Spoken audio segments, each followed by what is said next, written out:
Good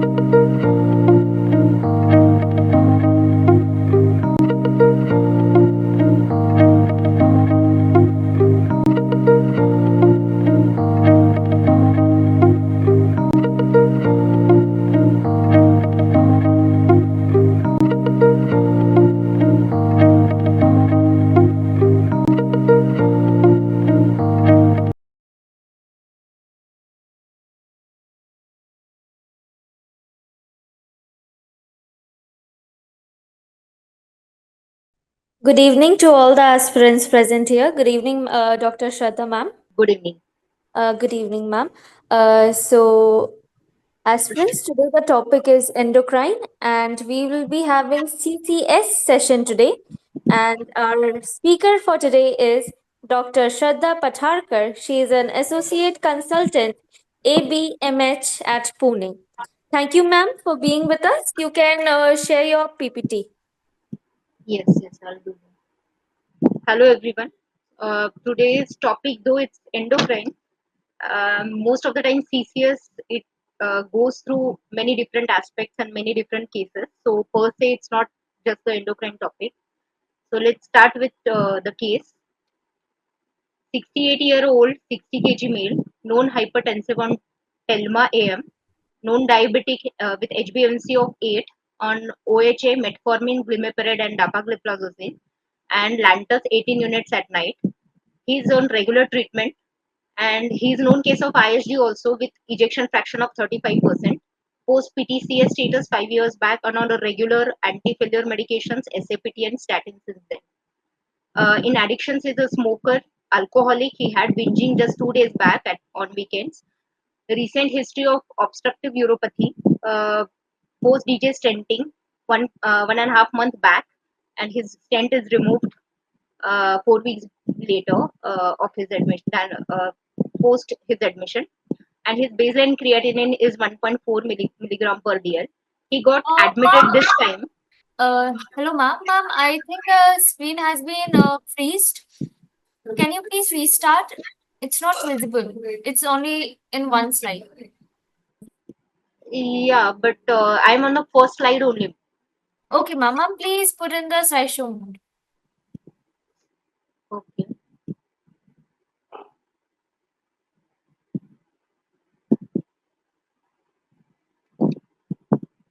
So should I present like this? Yes, ma'am. You can. Aspirants, are the slides visible to you?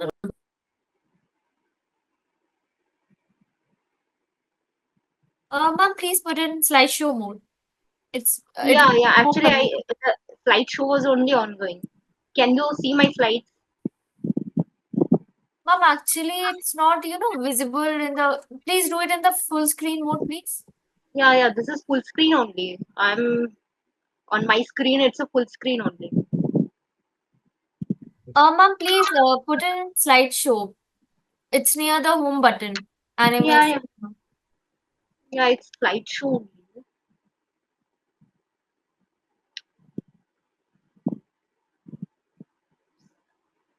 Yeah, I'm able to see all the slides in slideshow. I don't know why that problem is there.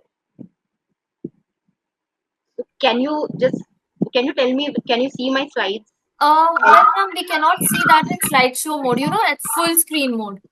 Yeah, but actually, I'm in proper slide screen mode Yes, only. ma'am, it's This is a fine full. now. Thank you.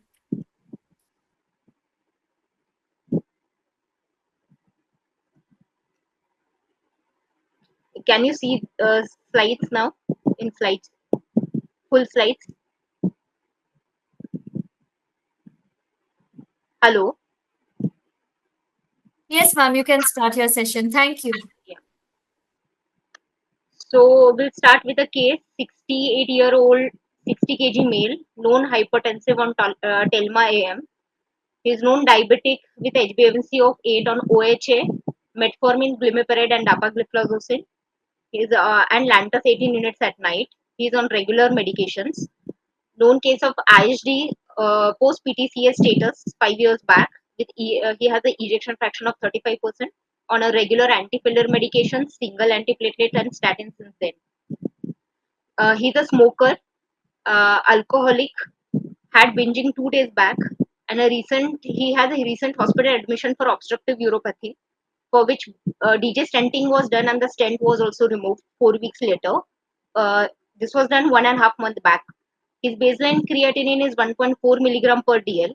He got admitted this time with abdominal pain, nausea, vomiting, decreased oral intake since a day. He prefers to sleep. There is a fever history since last 2 days and decreased urine output since a day as per his son. He was brought to emergency room in drowsy state, but he is arousable to deep painful stimulus. He was tachypneic, tachycardic with low BP and cold peripheries. He is saturating 90% on room air. At ER, on examination, temperature, he is febrile with 100 Fahrenheit degree temperature. Uh, his pulse is 120 per minute regular, BP 78 by 50 unsupported without any pressors, saturation 92% on 4 liter O2 by mask, respiratory rate of 35 per minute. On auscultation, there are gurgling sounds. Mentation wise, his E2 M4 VT, GCS of 8 by 15. Abdomen is soft, and on palpation on the right flank, he is grimacing. Bowel sounds are sluggish. No, there is son is telling he has not passed motion since last 2 days. Cold peripheries are there. Peripheral pulses are feeble, and left great toe amputation is noted, and it's a Hild wound. So ABG was done at ER, and the pH was 6.9, PaCO2 of 34, PaO2 of 63 on 4 liter O2, bicarb of 8, sodium of 141, potassium 6, fluoride 105, lactates of 12. Here the sugar is 250 milligram per dl. Urine ketones 3 plus. Blood ketones were also sent. So that is 6. X-ray is fairly normal, and the ECG, there is a sinus tachycardia with occasional VPCs and a QS pattern poor R-well progression as before. So can anybody just enumerate the important clinical events and history, clinical points in this case, and what are the differential diagnosis from the history and ABG? Okay, can I speak? I don't know. Yeah. So can you just enumerate the salient features, whatever through the history as well as the ABG? What are the significant So features? this patient, he is in shock state as his blood pressure is low. Um, um, um, he has hypotension, he has fever, he has tachycardia. So this is case of septic shock. If we look to the ABGs, this patient, he has severe metabolic acidosis. He has lactic acidosis, maybe due to hyperperfusion, due to the septic shock, and also he had ketoacidosis.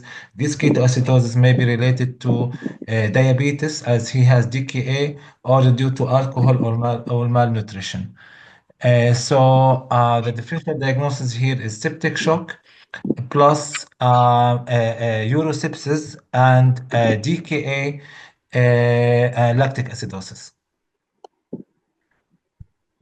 Yeah, you are absolutely correct. Its provisional diagnosis is, you can call it as a euglycemic DKA precipitated by urosepsis in patient is in septic shock. So can you just read this ABG and tell me what is the primary abnormalities, and can you read this ABG completely and So all this the abnormal values in it? So this patient he has mixed metabolic acidosis and respiratory acidosis, as CO2 expected CO2 is really below the 34. So he has mixed metabolic and respiratory acidosis. Lactic acid is high. Ketones also is high. Um, Also, the AA gradient is high, as this patient, he is on oxygen and his PO2 just 63, so he has hypoxia. Um, What else we can say? Potassium is also 6. It's maybe due to also it's related to DKA. So can you calculate anion gap?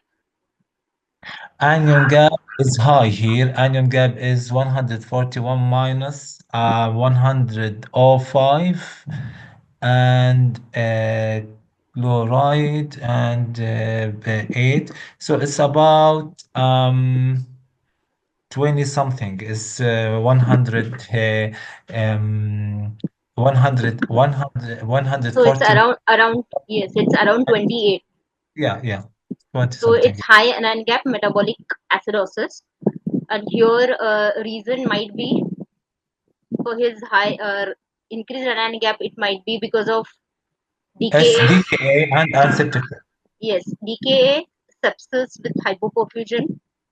Uh, Patient is having urosepsis, septic shock, baseline creatinine high, so uremic lactic acidosis can also be one of the reasons.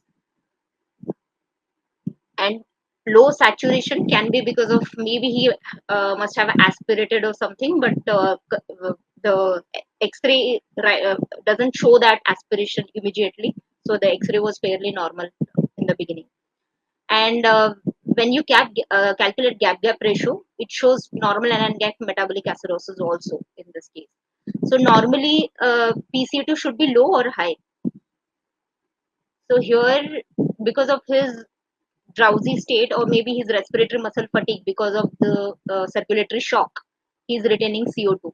Otherwise, to compensate for metabolic acidosis, generally CO2 should wash out. So can you just tell me differentials for this case depending upon ABG? Sorry, differential. Can yeah, You mean differential differential diagnosis? diagnosis of high iron gap metabolic acidosis. This is Yes, what your question. It's okay. It's maybe due to shock, lactic acidosis like hypoperfusion. It could be ketoacidosis like DKA, alcoholic or yes, starvation. It could be acute kidney injury. It could be intoxication like aspirin intoxication, isoniazid, alcohol, ethyl glycol, methanol, toxicity. yes, absolutely right. And because he has abdominal pain, nausea, vomiting, you can put acute pancreatitis or any acute abdominal pathologies also in differentials. So these are the differentials, and in particularly our case, the sugars they are 250 milligram per dl. So in definition of a DKA, what are the four important criteria according to American Diabetic Association to diagnose it as a DKA? Okay, so pH less than 7.3, bicarbonate less than 18, presence of ketones, and glucose more than 250. Yes. So in this case, this is euglycemic ketoacidosis because of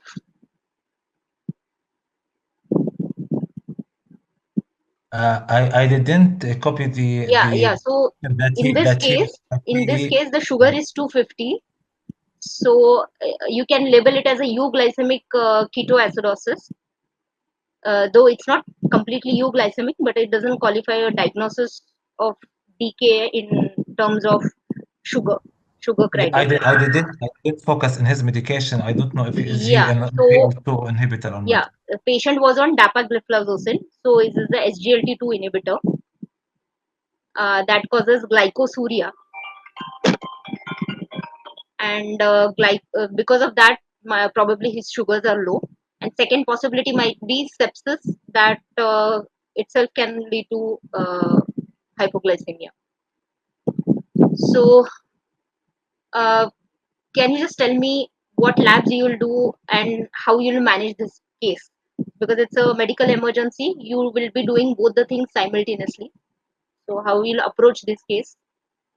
Okay, so for the lab test, I will take CBC, kidney function test, serum electrolyte, including magnesium, phosphorus. I will take I will take also blood culture or pulse septic workup. I will go for the imaging at this patient. He is post-surgery, so I will look for a source of infection. Of course, we will start with IV fluid with a DKA protocol, normal saline between 250 to 500. I will start with the broad antibiotic for sepsis. I will also start insulin drip with zero point 0.1 unit per kg per hour.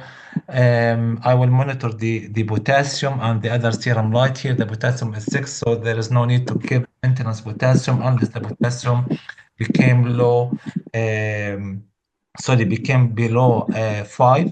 And here, the type of the fluid, we have to start with the dextrose saline because this patient, his glucose now is 250. Yes, but will you start fluids first, or you'll start insulin drip first? No, no, fluid. Yes. So, uh, if, because see, this case, the patient is having EF of 35%, and he has underlying obstructive uropathy. Maybe he is more towards CKD side also, because of his long-standing uncontrolled diabetes, and he's currently urine output has been decreased since a day. So reason might be, and because he was having nausea and vomiting since 2 days, so he'll be volume depleted initially. So we can give fluid bolus despite his low EF as well as underlying CKD status. But you need to give fluids in aliquots rather than uh, giving 1 liter, 500 to 1 liter over 15 and 30 minutes. Rather than you need to give smaller aliquots of 300, 400 ml and see how patient respond. So here you need to utter like fluid responsiveness and initial after the initial bolus, of course. After 500 to 1 liter of a fluid, you need to reassess the fluid responsiveness using the dynamic measures of fluid responsiveness. You need to look at the 2D echo and ultrasound, and if needed, if his shock is worsening, then you might need to opt for cardiac output monitoring devices also. So first of all, so you need to categorize the patient whether it is mild, moderate, or severe decay, but because mild to moderate can be managed in HDU and ICU also. Because you need to say this patient is having severe decay, uh, you need to utter airway breathing circulation because this is GCS is 8. So these are the first uh, uh, supporting airway or protecting the airway is the first priority. Then, of course, IV fluids. First boluses, no need to check for the fluid responsiveness. You can give almost 500 to 1 liter of a fluid because he looks volume depleted clinically also. And in DK also, we have volume deficiency of 100 ml per kg. So almost for 60 kg, 6 liter. But the only thing is you cannot, like any other DK patient, you cannot give fluids blindly. You need to check the fluid responsiveness after initial first or one or two boluses. So again, the Foley's RT, wide bore IV cannula, invasive lines. You need to utter all these things. Though these are very common that we commonly do in ICU, but they are expecting you to utter all these things in exams. So, uh, can anybody tell me what will be the ventilatory management, or how you will pre-oxygenate and intubate this patient?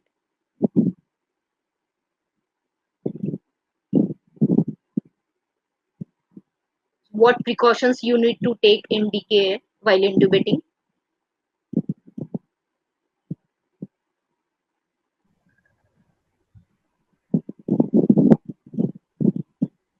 Uh, This patient, he has hypotension and hypovolemia, so the risk of severe hypotension and arrest is so high. So I would like to start IV fluid to increase the volume status with standby vasopressors, and do rapid sequence intubation with medication that don't cause a hypotension like ketamine or etomidate. Yes, but Last one. the ABG is showing CO2 retention and there is severe metabolic acidosis. You'll be A patient will be in at least 2 to 3 minutes of apneic period. Though you'll do rapid sequence intubation, you need to consider this metabolic acidosis. Patient's respiratory acidosis should not worsen, otherwise he will have severe. Already pH is 6.9. If it becomes lesser than 6.8, he'll have cardiac arrest. So you need to hyperventilate this patient. You need to keep minute ventilation higher, and later on also, till the metabolic parameters settle, you need to keep uh, respiratory rate or tidal volume little on a higher side. It's better to keep respiratory rate little on a higher side, because again, lung protective ventilation, but not in initial part. Don't allow CO2 to rise, otherwise pH will fall precipitously. So is there any role of soda bicarb in this case with a pH of 6.99? In DK, we give soda bicarb if pH is less than 6.9. If pH is less than, 6.9. yeah, here the pH is 6.99, and generally, if you do proper decay management with the fluids and insulin, this acidosis gets settled. And what are the disadvantage of soda bicarb? Why they have uh, put this limit of 6.9, below 6.9 only you should give? What are Because the side it has effects? a sodium overload also, so patient can go into hypernatremia and fluid overload, which would be detrimental in this patient already cardiac compromised. That's why. Yes, one of the reasons, but initially he is anyways volume depleted. What else can happen because of soda bicarb? So soda bicarbonate, it's alkali, so it shifts your oxygen dissociation curve towards left. Already because of sepsis and because of hypoperfusion, there is at tissue level there is hypoperfusion and oxygen is anyways less. So you are hampering unloading of oxygen. It will precipitate hypoxemia and it will worsen further lactic acidosis. Soda bicarb also causes intracellular acidosis. It increases CO2. Already patient is retaining CO2. It will worsen intracellular acidosis. Soda bicarb also causes hypocalcemia. So there are very few indications where we need to give soda bicarb. In this case, because the patient is having septic shock and AKI, uh, later on you can give soda bicarb with the acid of patient's AKI is worsening towards stage 2, stage 3, and metabolic acidosis is persistent beyond 7.2. And there are other indications also soda bicarb, like if there is a TCA poisoning or if there is a salicylate poisoning. If because of this toxicities, there is a role of soda bicarb, or patient is in a pericardiac arrest situation. When you know the reason of 5H5T, the reason here might be acidosis, because that hampers cardiac contractility as well.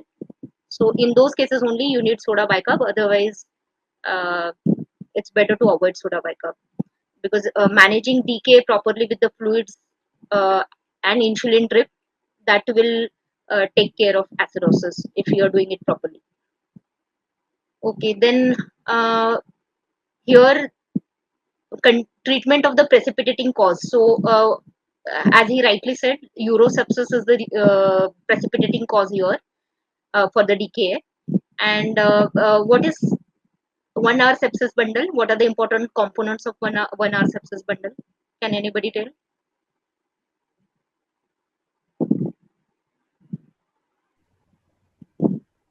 Okay, measure lactic acid more than two, so we have to repeat it to make sure that there is a clearance for lactic acid. Take a blood culture, give wide spectrum antibiotic, give IV fluid 30 ml per kg of wrinkle lactate and start vasopressors if the mean arterial pressure less than 65. Yeah, but then you need to say this, that start vasopressors either after fluids or simultaneously with the fluids, because now there is no need to wait before starting vasopressors, like, yeah, because this patient's EF is low and already old age and CKD. So rather than giving 30 ml per kg, if your patient is not responding to first one or two boluses, it's better to start vasopressors to keep MAP of more than 65.